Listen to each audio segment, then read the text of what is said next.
Vicente Martin, Vince Vader, prazer recebê-lo aqui na escola de Repertório, no programa Café com Repertório. Seja muito bem-vindo. Temos um especialista aqui em jogos hoje com a gente. Prazerzão estar aqui, Jair. Abrindo esse ano de 2023. Vicente, você é formado em comunicação social, depois fez um mestrado estudando o incrível e sofisticado mundo do Star Wars. Hoje também no doutorado, estudando a questão dos games, a questão dos jogos.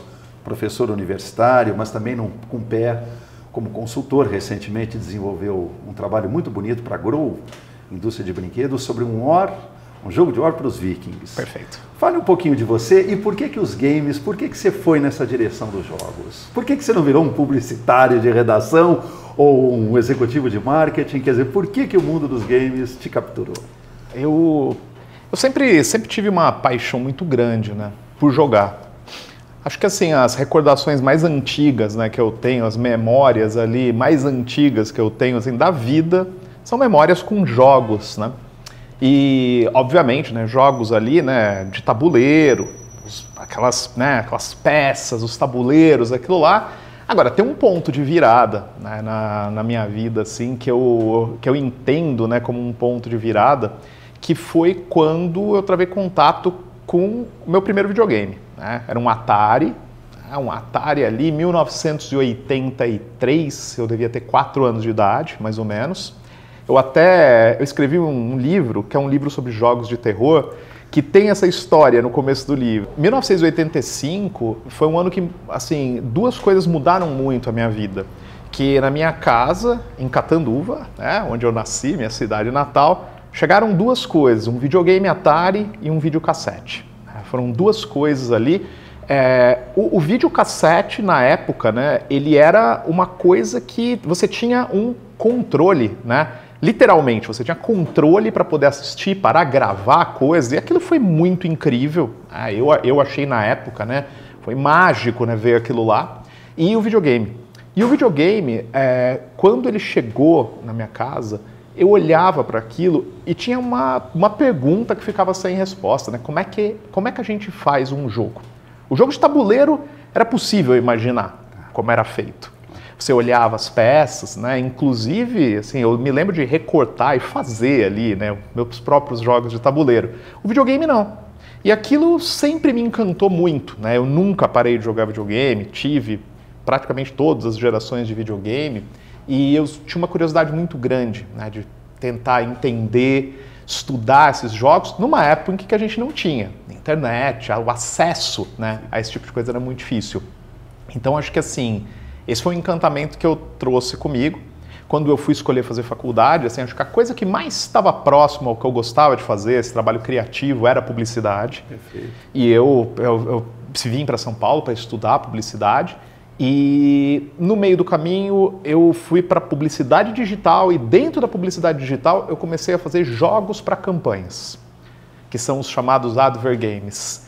E aí eu comecei a entender como fazer conteúdo para marcas, produtos e serviços, e daí então eu fui fazendo jogos para marcas, produtos e serviços, aí chegaram os smartphones, aí foram abrindo espaços ali que eu conseguia pôr minhas ideias, e comecei a falar com as primeiras desenvolvedoras, e aí eu comecei a desenvolver esse trabalho de game designer. Agora é interessante, porque é um caminho, digamos, mais profissional, assim, de carreira, de corporações, de empresas, mas ao mesmo tempo uma vontade de aprofundar isso num estudo acadêmico propriamente dito, né? Então você foi para um mestrado e recentemente para um doutorado, estudando a questão dos games, né? Quer dizer, o que te levou, senão não vou só ser um desenvolvedor ou um alimentador de conteúdos, mas eu vou também estudar esse universo em nível acadêmico?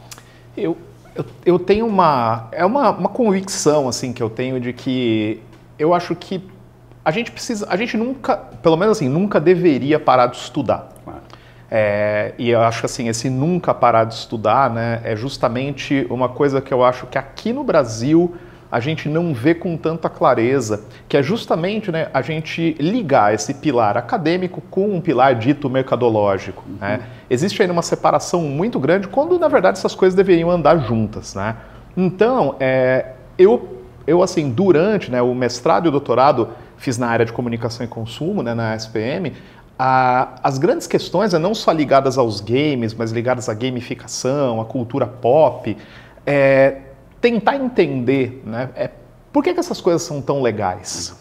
Porque aí tem uma pergunta que talvez assim, quem desenvolveu o jogo não está se fazendo essa pergunta, mas assim, inconscientemente ou conscientemente pesquisou e entendeu como divertir determinadas pessoas, como entreter, né?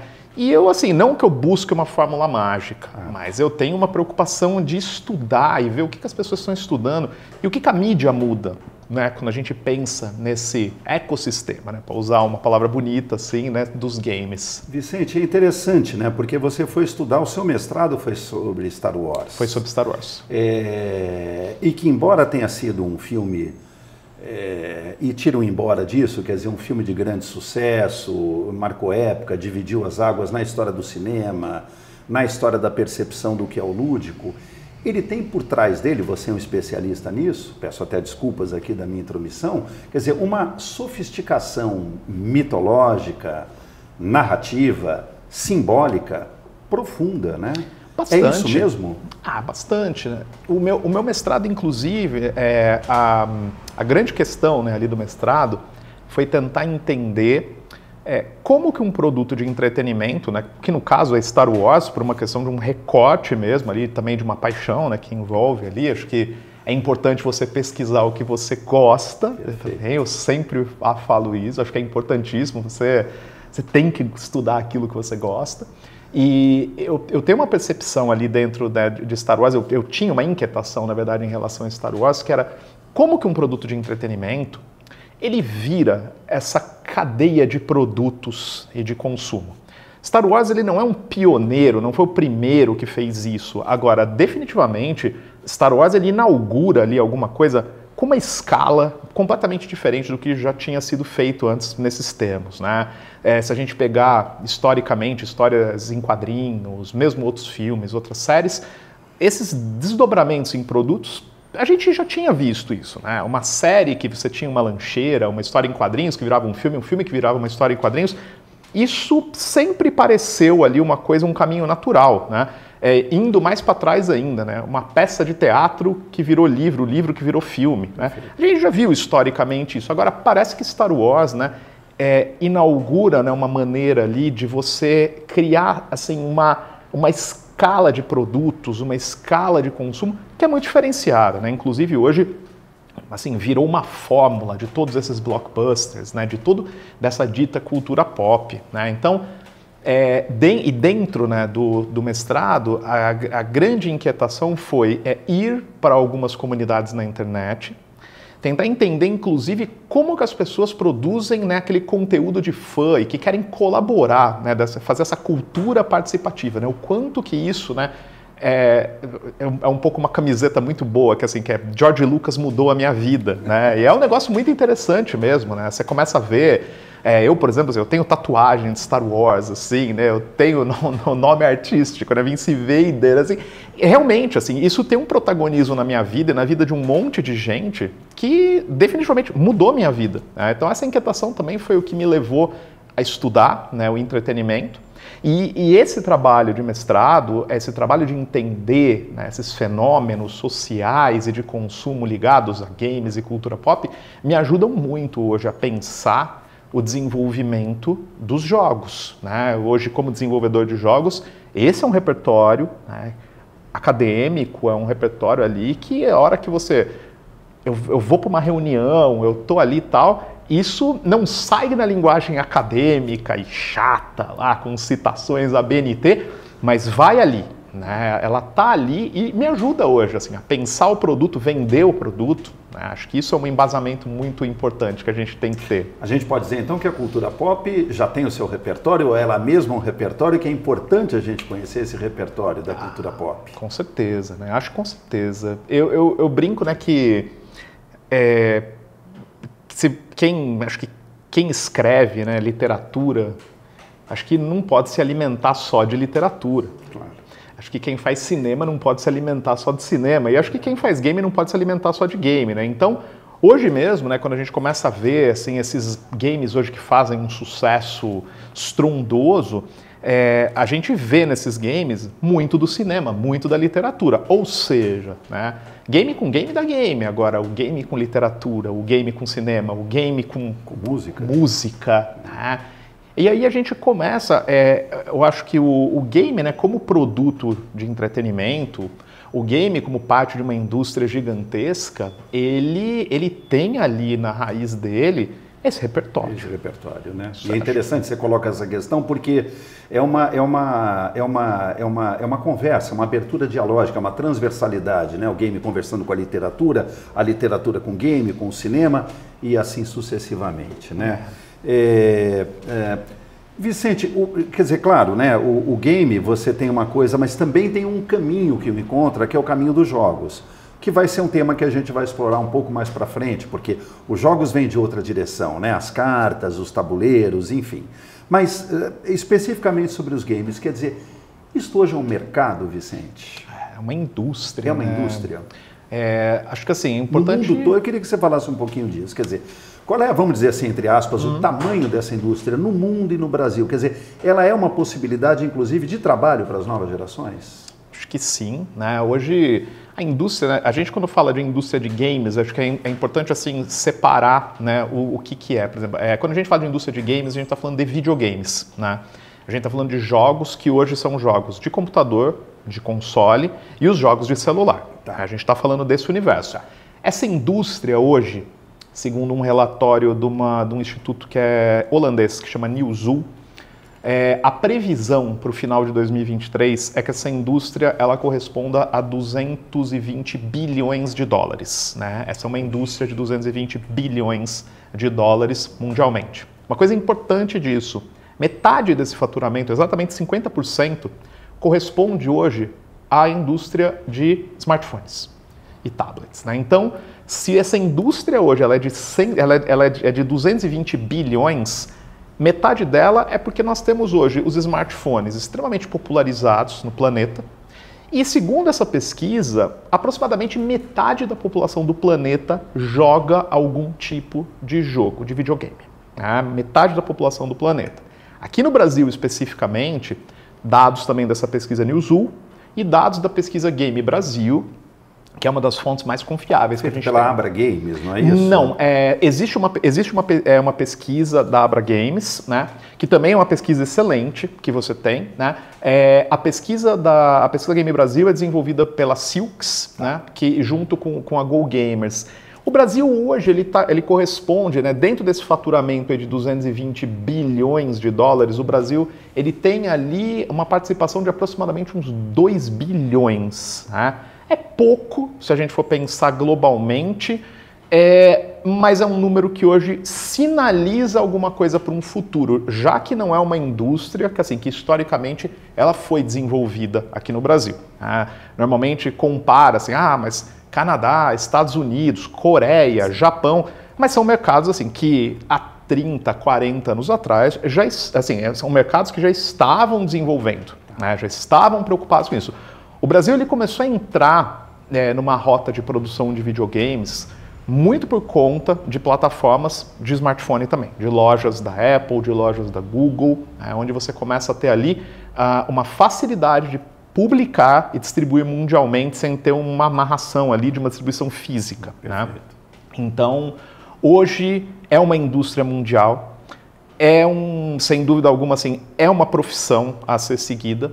No meio do ano passado, eu estive no Canadá, eu fui visitar alguns estúdios lá, fui visitar o estúdio da Ubisoft, e lá você começa a entender, né, assim, como a indústria de games, né, ela cresce também, não porque ela vive só de games, mas porque hoje você tem o game, porque você precisa de atores, você precisa de direção de cinema, porque você precisa ter desdobramentos ali, licenciamento dos produtos, ou seja, é uma indústria, né? Realmente, não se encerra só nos videogames. Ela amplia, ela tem ali diferentes produtos, né, que vão ali, né, se popularizando pelo mundo e, obviamente, cada país ali consome de um jeito, produz de um jeito. Aqui no Brasil, especificamente, a gente tem uma legislação muito atrasada ainda para games.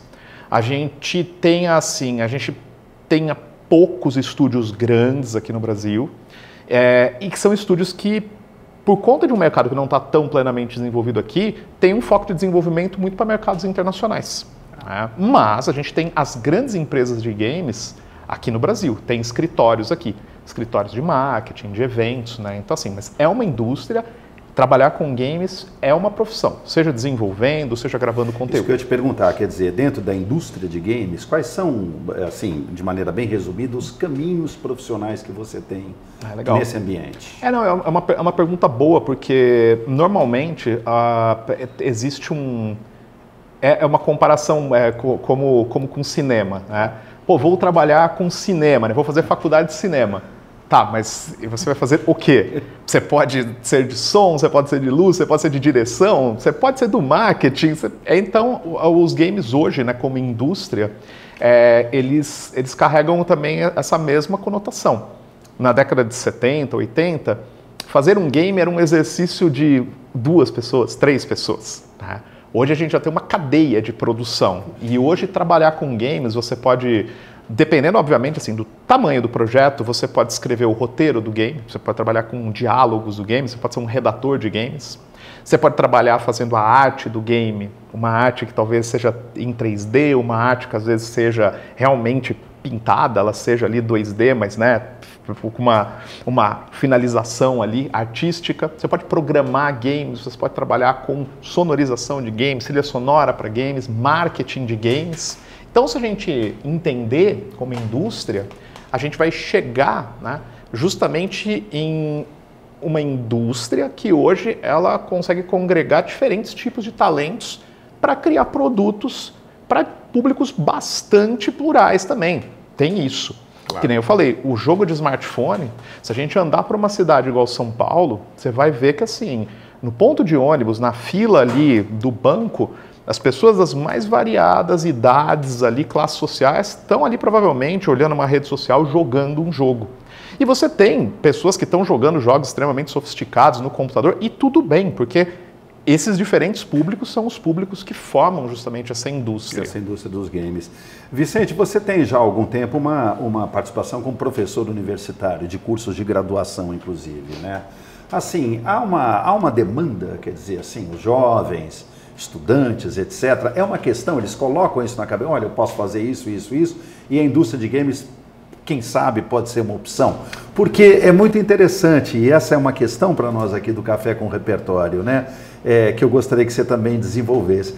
Os games, eles apagam um pouco a distinção entre isso é uma coisa que eu gosto, e depois quando você fica mais maduro, mais adulto, não, agora eu vou trabalhar com uma outra coisa.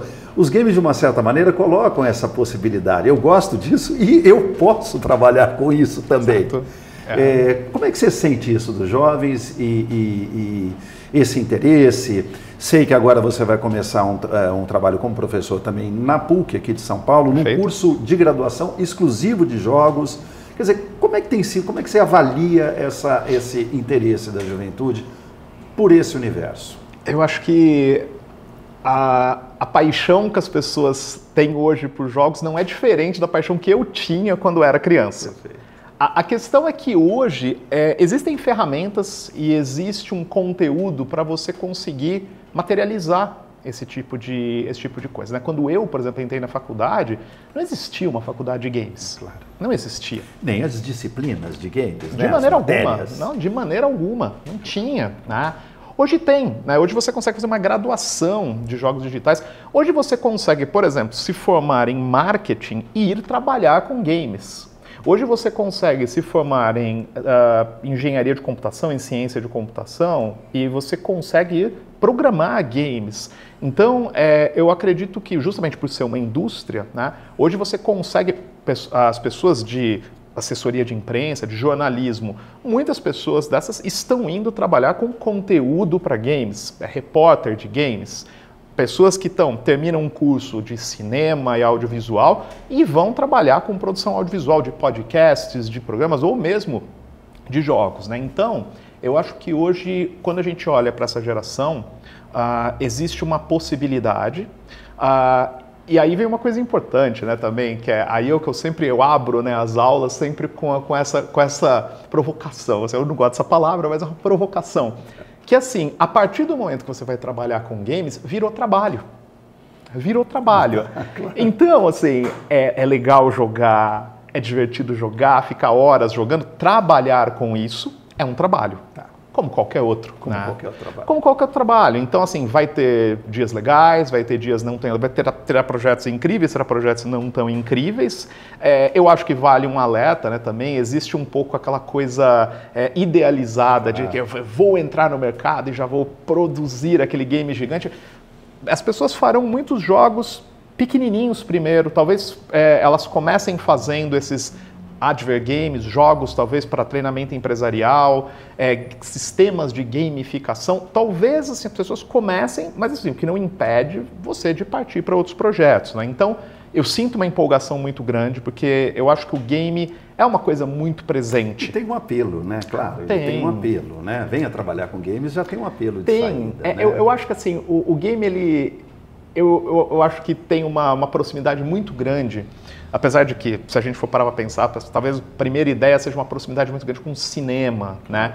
Mas eu acredito muito assim que o game, ele tem muito mais a ver com literatura, ele tem muito mais a ver com música, né? Nessa questão da paixão, né? Nessa questão da paixão, de você querer fazer, porque querendo ou não, é contar histórias por meio de jogos. Claro. Então, não que o cinema não seja isso, mas eu vejo muito essa aproximação, né? Então, assim, existe o interesse. Eu me julgo bastante sortudo. Eu tenho mais ou menos ali um hall na minha cabeça de ex-estudantes que estão trabalhando hoje, né, em empresas legais e tal. E tem pelo menos uns 30 ex-estudantes muito legais hoje que estão nas principais empresas, não só aqui no Brasil, mas fora também. Então, acho que é algo assim, realmente sedutor, né? Mas é um trabalho, né? Acho que vale a pena lembrar que é um trabalho. Vicente, e aí um repertório, né? Quer dizer, isso que você toca, a questão do gosto pela literatura, no fundo é uma forma de contar histórias de maneira, digamos, digital, a questão das trilhas, da música, quer dizer, há um repertório que a gente, não é só uma vontade, né? Game é legal, eu vou nessa, quer dizer, há a necessidade de um repertório, você mesmo é uma prova disso, né? Uma pessoa que domina profundamente mitologia, que tem um domínio grande por trânsito e um domínio por literatura, por cinema, por música, quer dizer, o que você diria assim, é preciso um repertório para trabalhar em game, não é uma coisa tão plana, achatada, né? É importante ter um repertório para se desenvolver nessa indústria. Com certeza. E essa questão do repertório, eu falei que eu tenho na minha infância, né? Eu tenho ali essa curiosidade, né? Um momento ali em que eu olho, né, para aquela coisa que se materializava ali numa televisão, falava, como isso é feito, né? Eu era pequeno, uma vez eu abri um cartucho de videogame, eu queria ver o que era aquilo lá, né? Eu encontrei uma placa de circuitos, né? E eu falei, mas como, né? Como o jogo vem parar aqui, né? Como o jogo... Assim, essa é uma inquietação que eu carreguei comigo, e depois eu fui crescendo e fui travando contato, fui lendo sobre o assunto e descobri que aquilo era programado, né, que existia tal. Mas olha só que coisa interessante. Hoje, né, assim, as experiências de entretenimento e narrativas mais assim, intensas que eu tive na minha vida não foram com games, foi com literatura. Olha que interessante. Foi com literatura, né? Então, tanto é que eu gosto muito de pensar nos meus livros favoritos e eu gosto muito, às vezes, de procurar esse sentimento ou tentar falar, cara, como é que eu consigo levar para um game o que eu senti com esse livro? Como é que eu levo para um game o que eu senti com esse filme? Como é que eu levo para um game o que eu li com esse quadrinho? Né? Então, eu acho que aí que vem a questão do repertório, né? De novo, o game com game dá game, mas o game, quando você começa a trazer esse repertório, filmes, quadrinhos, teatro, e mesmo as experiências do dia a dia, né? Que eu acho que essas são as mais incríveis, né? Assim, as histórias que a gente ouve, né? Mas que precisa, de outro lado, nós vamos desenvolver isso melhor, mas de uma capacidade de observação, né? Não é só eu sentar aqui e ficar, mas é a capacidade, ou aquilo que me ancora, ou me possibilita entender o mundo como um lugar que emite histórias e narrativas. Exatamente. É isso. Eu acho que é a questão da fruição, né, de você conseguir saborear aquilo lá, aquele livro, aquele filme. Eu tenho uma crítica, né, hoje, assim, que para mim é uma coisa, me chama muita atenção. O fato, né, hoje, por exemplo, você entra na Netflix hoje e tem um botão ali na Netflix que é você assistir as coisas 2 vezes mais rápido. Né? Sim. Eu falo muito isso, eu falo, cara, se você precisou assistir 2 vezes mais rápido, você não está gostando de assistir aquilo. Não está fluindo, né? Não está fluindo. Tudo bem, talvez você escreva sobre aquilo, você tem que assistir aquilo muito rápido, você não pode assistir, porque você precisa escrever uma resenha, e ok, né, entendo ali. Mas eu acredito que assim, esse exercício do repertório, e aí não só para games, eu acho que o exercício de repertório ele tem a ver com essa fruição, né? Ele tem a ver com essa coisa de você saborear, de você pegar. Tanto é que eu recentemente, eu sou um leitor extremo de Kafka, né? Eu adoro Franz Kafka, e eu tenho comigo assim, uma coisa que é jogos que eu joguei e eu falei, caramba, esse jogo ele tem algo kafkiano. E eu já tentei levar isso um pouco, que eu acho isso incrível, né? E eu estava relendo recentemente algumas coisas do Kafka, né? E era um momento ali que, até por ser uma releitura, um momento ali que eu falei, não, eu quero ficar assim, eu não quero desligar celular, não quero fruir, né? Eu quero me enriquecer, né, com isso daqui. E eu tenho um pouco esse ritual, eu acho que as coisas que eu encontro, que eu gosto muito e que eu vejo que elas vão colaborar, né, com o meu trabalho, sejam games ou não games, com o passar dos anos, assim, eu comecei a valorizar cada vez mais, absorver esses repertórios. Então, quando eu começo a ler algum livro, assistir algum filme, que ele me captura, eu falo, puxa vida, eu quero entender por que pegou minha atenção, o que tem aí, né?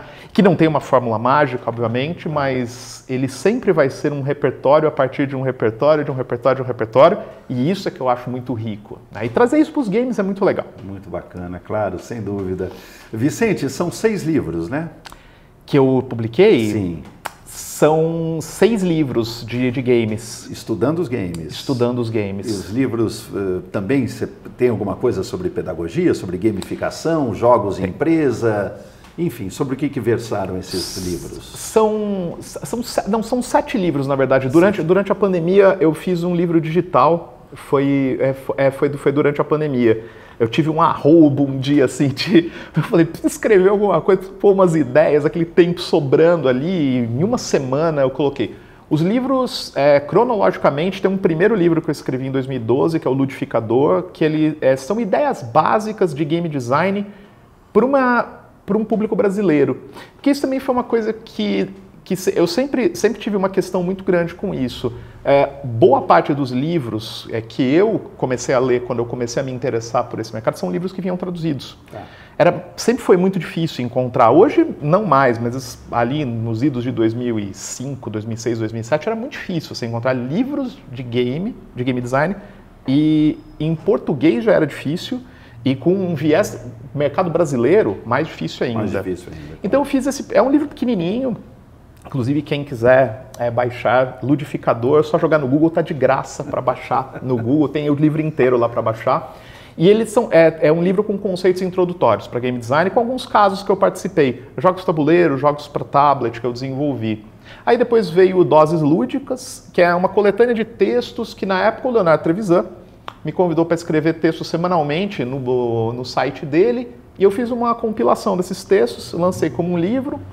O terceiro livro que eu lancei, ele chama Horror Ludens, que é outra inquietação minha também, que é por que a gente procura o medo como entretenimento? Perfeito. Esse daí também porque, assim, uma questão clássica. Uma questão clássica e uma questão importantíssima, sim. Porque isso, assim, está na raiz, inclusive, do parque de diversões, né? Sim. A montanha-russa. Cara, eu pago para passar medo, mas peraí. E o game, e a literatura pega ansiedade, pega medo, pega um monte de sentimentos ruins e materializa numa coisa que te entretém. Sim. Isso também tem muito a ver com a minha infância, que eu amo filmes de terror desde criança também, né? Pouco porque era proibido. E a mãe falava, não pode, isso aí não é para criança. Não, se não é para criança, eu quero assistir, né? Claro. E daí, aí esse foi o quarto. Aí teve o quarto livro que eu escrevi, que chama Game Design, Modelos de Negócio e Processos Criativos. Esse daí já foi um salto bem grande, porque ele foi publicado pela Cengage Learning, que era National Geographic, e hoje é Disney, né? Esse é um livro bem focado na questão mesmo de como é que você faz um plano de negócios para o seu jogo, para monetizar o teu jogo. Aí teve depois desse, o quinto livro foi o Game Cultura, que eu escrevi junto com o Felipe, um amigo meu. que é uma observação do game em educação, em treinamentos empresariais, em marketing, e a gente tenta entender como é que o game ele está para além só do entretenimento. Perfeito. A gente começar a usar o game em sala de aula, os jogos que eles realmente ensinam alguma coisa, os treinamentos gamificados. Aí tem o 6º livro, que é o Level Hard, que é o Criando, Produzindo e Pesquisando Games no Brasil. Esse é meio que meio autobiográfico, assim, é uma história mesmo ali, esse daí ele saiu em 2018. Ele é um livro que trata mesmo sobre o fazer, pesquisar, né, e desenvolver jogos aqui no Brasil. Daí tem um pouco das dificuldades, tem os erros e acertos. Tem um capítulo no livro, inclusive, que é 10 erros que eu cometi. 10 erros que eu cometi. O que eu fiz que deu errado, né? Que a gente aplica. E aí depois eu fiz um que chama 15 exercícios de game design. Esse foi durante a pandemia. Esse aí tem a versão digital. Tem a versão digital de graça também. Esse daí foi um arroubo ali. Eu peguei exercícios que eu uso em sala de aula, eu compilei ali, né, e deixei como um convite, né, ali para as pessoas tentarem exercitar, né, um pouco essa coisa dos games. Vicente, esse uso dos games em sala de aula e em treinamento empresarial, como é que é isso? Funciona? Há um limite? Há um lugar que é interessante? Há uma pedagogia para isso? É só um entretenimento ou de fato tem algum conteúdo, alguma aprendizagem possível? Enfim, porque vejo, né, hoje se fala muito os novos vocabulários, gamificação, quer dizer, especificamente na sala de aula, para conteúdos que não são conteúdos diretamente de game, dá uma aula de história, por exemplo, ou para treinamentos empresariais. Como é que é essa questão daqui? Ele tem de fato uma serventia, um lugar, uma possibilidade? Legal. Isso é um dos tópicos desse livro do Game Cultura. Sim. Eu tô com outro livro que ele está em análise agora pela editora, que é um livro sobre User Experience in Games, que é um assunto que eu tenho estudado bastante. Mas a questão do uso do jogo para treinamento empresarial, na educação, tem muito a ver, simplificando bastante, assim, com duas possibilidades, né? Que é você pegar um jogo que já existe e você levar como uma metáfora para o treinamento ou para a sala de aula. Perfeito. E você ali, a partir do jogo, você resgatar o conteúdo, né? Então, pegando aqui um exemplo de videogames, né? Um exemplo inclusive desse livro do Game Cultura. Tem um jogo de videogame que chama Valiant Hearts, que ele é sobre a Primeira Guerra Mundial. Ele não foi um jogo criado com fins educativos. Ele não foi pensado em ser usado para sala de aula, porém muitas salas de aula incorporaram o jogo, até porque ele foi lançado junto com um documentário do History Channel, se eu não me engano, mas ele tem um documentário sobre a Primeira Guerra Mundial. E o jogo, assim, você controla diferentes personagens, que eles estão ali, são narrativas que vão se cruzando, é uma enfermeira, é um soldado e tal, inclusive num tom bem cartunesco, né, dentro ali, só que entre uma fase e outra, você recebe fotos e trechos desse documentário, conteúdo desse documentário. Escolher consumir ou não, você pode simplesmente pular e continuar a narrativa do jogo, mas o jogo ele oferece essa possibilidade. Então a gente consegue pegar um resgate histórico ali de Primeira Guerra Mundial e levar para a sala de aula, né? Assim, ou mesmo, por exemplo, hoje pensar jogos de tabuleiro, que eles têm metáforas ali e mecânicas sobre logística, sobre gerenciamento de recursos, né? E você levar para treinamento. Então, eu, por exemplo, trabalhei... Por exemplo, um jogo que nos daria isso? Por exemplo, tem um jogo que chama Porto Rico, né? Um jogo de tabuleiro. É um jogo de 97, se eu não me engano, é um jogo relativamente antigo e ele tem ali uma mecânica de você ter o gerenciamento de recursos e você ter ali questões de levar produtos e recursos e de logística. Claro. Eu já usei esse jogo em treinamentos de logística, em treinamentos empresariais de logística, uma empresa aqui de São Paulo, que era a CETEC, que depois virou Games for Business, né? Isso é uma possibilidade, né? Tá. Pegar um jogo que está pronto. Segunda possibilidade é você identificar ali uma questão específica e você contratar uma equipe ou você ter ali alguma pessoa junto com você para desenvolver um jogo específico para atender ali alguma demanda específica, né? Então, de novo, do ponto de vista de treinamento empresarial, essa empresa Games for Business, eu desenvolvi alguns jogos de tabuleiro para eles, junto com o Fábio, que é um amigo meu. A gente desenvolveu o jogo para treinamento de Lean Production, de certificação ISO, emissão de crédito de carbono. A gente desenvolveu do zero, eram jogos que eles eram... Então assim, nós vamos ter um treinamento sobre CIPA, de segurança do trabalho. A gente fez um jogo que assim, era usado. O que é importante, o jogo ele não entra no lugar de uma palestra ou de uma pessoa ali.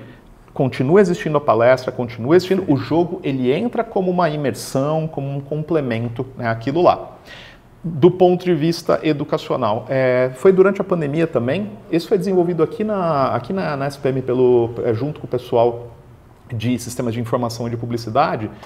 Foi um jogo específico para ser usado em aulas de blockchain, para explicar o que é blockchain, tecnologia de blockchain. Perfeito. Então, a blockchain é uma questão tecnológica que é bastante abstrata, a ideia de blockchain, como é que aquilo funciona, e a gente fez um jogo que, de novo, ele não substitui o professor, ele não substitui a aula. O professor dá a aula, explica e usa o jogo Perfeito. Como algo, né? Então, como um recurso. Um recurso. Né? Um recurso pedagógico. Né? Um recurso pedagógico.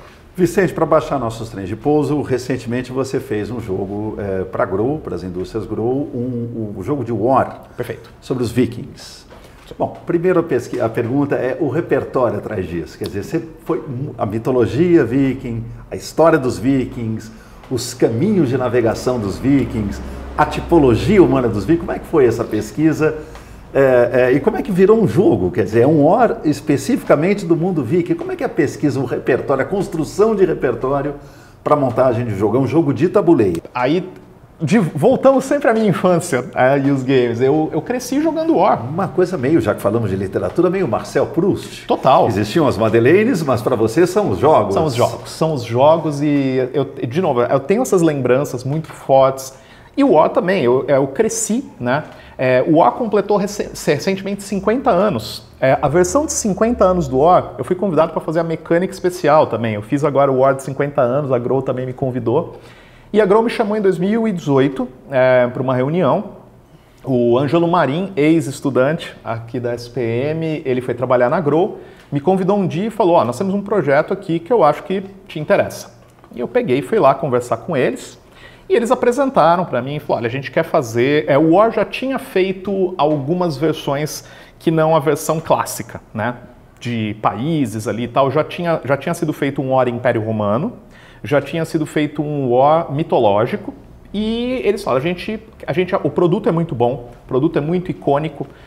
Acho que pode-se dizer, acho assim, que é o jogo mais tradicional, né, que a gente tem no Brasil historicamente. De tabuleiro. De tabuleiro, né? De tabuleiro. Tá. E eles me chamaram e falaram, a gente quer fazer uma versão Vikings do War, mas eles queriam trazer mecânicas novas, eles não queriam simplesmente... Falaram, tem um mapa aqui e é um mapa da Escandinávia. Né? E aí eles falaram, a gente quer deixar na sua mão e vestir essa roupagem do jogo. E eu falei, legal. E assim, sempre gostei muito, né, da mitologia nórdica, sempre gostei muito de séries de vikings, sempre gostei muito de assistir, né, recentemente aquele The Northman, né, filme maravilhoso também. Sempre gostei muito, né, um assunto que me interessa, e quando apareceu essa oportunidade, eu olhei e falei, tá, mas calma. Eu não quero simplesmente olhar e falar, vou assistir a série Vikings, que é legal, que é bacana. Eu não queria pegar aquela coisa das histórias em quadrinhos da Marvel, do Thor, do Loki. Eu queria buscar alguma coisa, num curto espaço de tempo também, porque né, tem essa planejamento coisa. Empresarial. Planejamento empresarial. E aí foi uma vez eu estava procurando, pesquisando em sites, assistindo entrevistas, né, no YouTube. E eu comentei com meu pai que eu estava ia fazer esse projeto, e ele falou para mim, olha, eu tenho um livro na minha estante lá, que é um livro de Vikings, né? Eu falei, deixa eu dar uma olhada, né? E é um livro que ele é escrito por um arqueólogo islandês, que o nome dele é Magnus Magnusson. Né? Chama Vikings com uma exclamação o livro, né? Vikings, né? É o nome do livro. Eu peguei esse livro, né? Eu comecei a ler, porque é um livro muito grande também. E esse livro ele já é uma pesquisa arqueológica, então ele já é uma pesquisa de vida desse autor, desse Magnus Magnusson, e todo ilustrado, ricamente ilustrado, e foi lá que eu travei contato com algumas canções e poesias nórdicas em que são descritas assim, o Baco navegando, as epopeias e os deuses. E assim, esse livro, ele veio ali, né, como uma amarração desse repertório mesmo. E uma questão do jogo, que inclusive eu já vinha fazendo os primeiros esboços ali, né? A gente trabalha muito com uma questão de prototipação, né, quando a gente desenvolve jogos. E uma das coisas assim que o tabuleiro, ele precisa ter ele precisa ter um balanço, ele precisa ficar, ele não pode privilegiar um lado, ele tem que ser equilibrado. E eu não estava encontrando uma maneira de fazer as conexões, né, entre os territórios de uma maneira que ele ficasse equilibrado. Já estava indo para a terceira versão. Quando eu abro esse livro, e esse livro ele tem um miolo muito bonito ali, que ele abre e tem mapas. E um dos mapas eram mapas de navegação. Aí eu pensei comigo, eu falei, se funcionou para os caras dominarem aquilo tudo, deve funcionar no jogo também, né, com pequenas adaptações ali. Isso acabou virando, foi a base para construir, né, ali o tabuleiro. E aí eu implementei mecânicas, então você tem esse jogo, esse War Vikings, você tem os exércitos, e sempre que os exércitos eles morrem em batalha, você pode escolher se esses exércitos eles voltam para sua reserva, para você poder usar, ou se você leva eles para o Valhalla. E uma vez no Valhalla, você pode eliminá-los do jogo para invocar poder dos deuses. Aí tem 5 deuses lá, tem a Freya, tem a Hela, tem Thor, tem Loki, tem Odin. Cada um deles tem um poder, tem Bacchus, tem comandantes. Ó, seguramente, eu acho assim, é o projeto mais interessante de jogo que eu já fiz até hoje. Ficou muito bonito também, né? Ficou muito, muito bonito o jogo. Eu gosto muito dele, né, por causa disso. É já o terceiro War que eu desenvolvo. Eu fiz o War do Game of Thrones, que também li os livros, assisti a série, fiz o jogo, né? De novo, né? A questão de repertório, né? Porque não é só você também pensar, vou colocar deuses, né? O poder do deus dentro do jogo, ele mecanicamente ele tem que corresponder a alguma coisa narrativa ali, né? Então, ou seja, é isso que é interessante, na verdade, né, Vicente? São a sofisticação no melhor sentido dessa palavra, né? Quer dizer, a construção de um detalhe que te permite articular histórias. Não é uma transposição mecânica de alguma coisa que você levou para o tabuleiro, mas é encontrar os pontos de contato, os sutis pontos de contato de todas as histórias para ganhar, inclusive, a fluidez dos movimentos dos jogadores, né? Ou seja, o mundo dos tabuleiros, assim como o mundo dos games, não é um mundo qualquer, né? Não. É um mundo refinado. É refinado, né? E eu acho, e assim, especificamente eu gosto muito, né, de jogo de tabuleiro, assim, eu tenho, hoje não mais, uma coleção, nunca tive uma coleção gigante, assim, tenho hoje lá 70 jogos que eu guardo, tem amigos meus com 800, 1000 jogos e tal, mas tem mas é refinado, assim, né? Quando você pega esse jogo, né, que ele, seja um videogame ou um jogo de tabuleiro, quando você começa, né, a olhar as camadas do jogo, o jeito que o manual foi escrito, que isso é uma coisa, né, também, eu tenho uma preocupação muito grande, né, com isso. Tem um nome bonito que se dá para isso, que é UX Writing. É um nome chiquetoso, mas é você escrever um texto interessante que conta as regras de uma maneira gradual, né, que você comunica uma sequência. E uma das coisas que eu falei para a Grow, e eu já estou indo para o meu 10º projeto com a Grow, eu falei para eles, eu quero abrir o manual com um trecho de um poema que tem nesse livro. Né?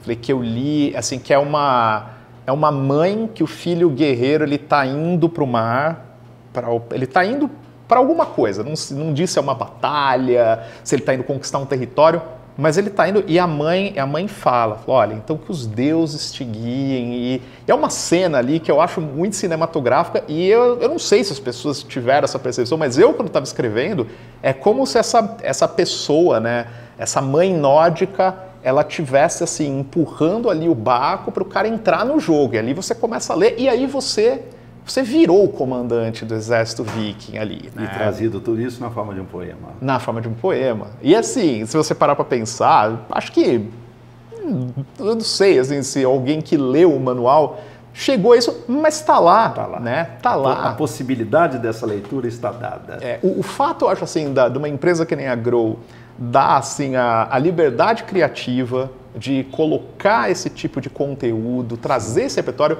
eu já acho incrível. Sem dúvida. Né? Tanto é que estou desde 2018 fazendo projeto com eles aí, que venham mais, ali que eu gosto muito de trabalhar com eles. Então, isso é um negócio que eu acho muito interessante. Ou seja, o repertório habita também o mundo da cultura geek, o mundo da cultura dos jogos, o mundo da cultura dos games, o mundo da cultura pop. Com certeza. Vicente, obrigado pela conversa, prazer recebê-lo. Prazer enorme. Bom te rever. Revê-lo aqui. Muito obrigado. Eu que agradeço. Obrigadão.